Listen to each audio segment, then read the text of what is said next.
السلام علیکم۔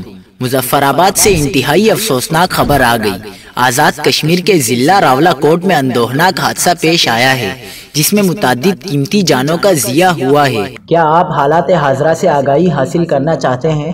خبر کے پیچھے چھپے اصل حقائق جاننا چاہتے ہیں تو ابھی سبسکرائب کیجئے دل مل پاکستان کو اور ساتھ ہی گھنٹی کے نشان پر کلک کر دیں۔ آپ کو بتاتے چلیں کہ راولہ کوٹ کے قریب مسافر بس کھائی میں جا گری۔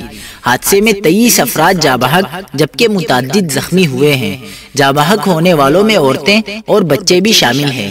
پولیس کے مطابق بدقسمت بس آزاد کشمیر کے علاقے بلوچ سے راولپنڈی جا رہی تھی کہ منجھاڑی کے مقام پر گہری کائی میں جا گری۔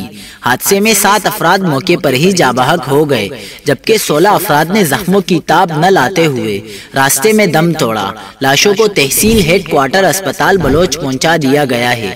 ڈپٹی کمشنر نے تصدیق کی کہ اس وقت تحصیل اسپتال بلوچ میں 18 افراد کی لاشیں موجود ہیں جبکہ متعدد زخمیوں کی حالت نازک ہے، جس کے باعث خدشہ ہے کہ جاں بحق افراد کی تعداد میں اضافہ ہو سکتا ہے۔